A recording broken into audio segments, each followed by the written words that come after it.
Hi YouTube, Unkert here. In this video on Python Basics, I want to talk a little bit about functions. So let's create a file, and I'm going to call that file functions.py.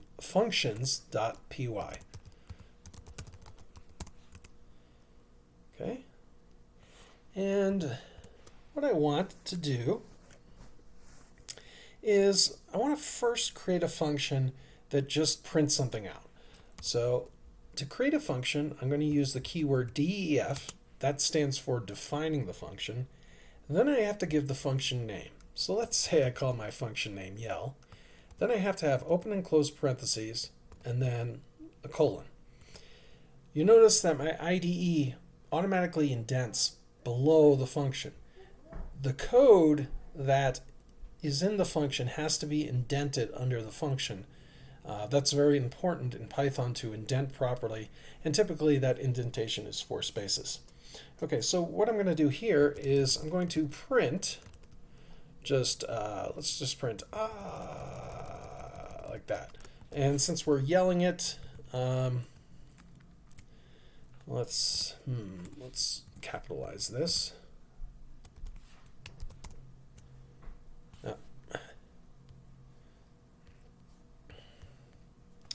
Hold on one sec. Let me do that again. Yeah.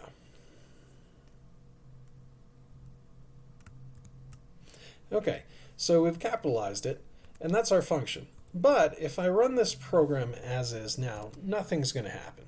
Okay, so let's go ahead and let's just type Python 3 and then functions.py, and you'll see nothing happens because I need to call or invoke the function.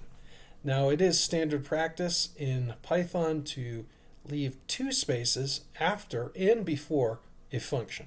Okay, so to call the function, what I'll do is just type the name of the function with the parentheses as so. Okay, and you see up here my IDE is indicating that now this function has 1 usage. All right, so I'm going to go and do Alt-T here to open up my terminal and then rerun this, and you see that the function runs. Okay, now technically this function, it returns something we call a none type. Okay, so typically we want our functions to actually return something. So I could change this function, and what I could do is I could use this keyword return, and then I could return the string like that. Okay, and let me just make this capital again. Okay, and now if I call the function, all that's going to happen is there's going to be a string. So like if I run this here, nothing's going to be outputted. If I want to output it, what I can do is I can do print, and now I could print the function out. Okay, so I could open this up, and now it runs as before. Now, so far in this video, we haven't talked about parameters in functions.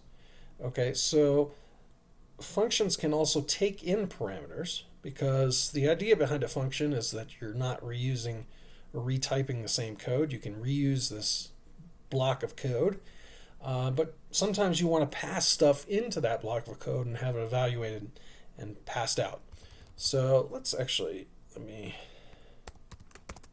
get rid of all this stuff here, and let's create a function that squares a number. So we could do def and then square num. We can name it the same way we name other things with the underscores and snake case, and we can take in a parameter of num. Okay, and then we can return num times num, because when you square a number, you multiply it by itself.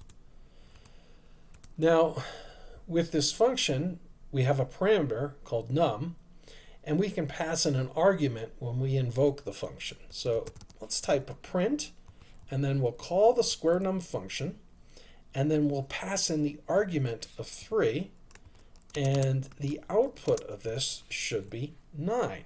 Okay, let's run our program, and we do indeed get 9. Okay, Now, sometimes you want to have functions that have default parameters.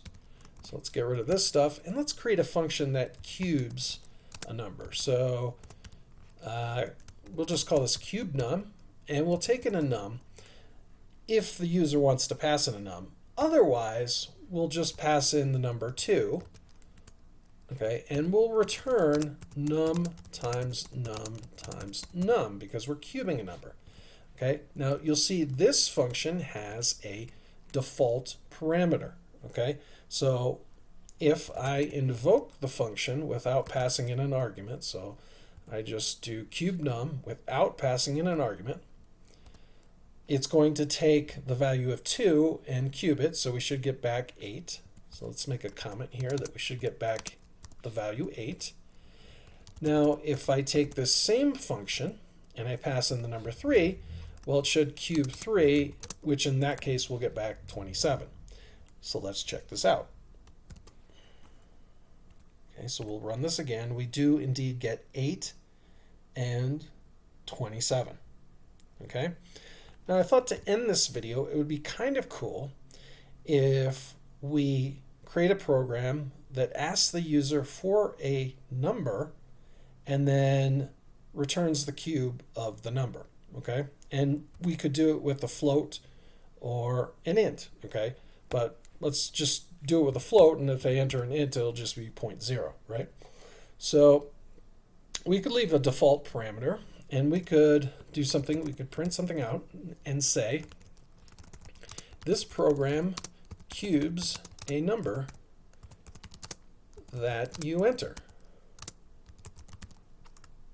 Okay, and then just for formatting, let's just do my equal signs line here.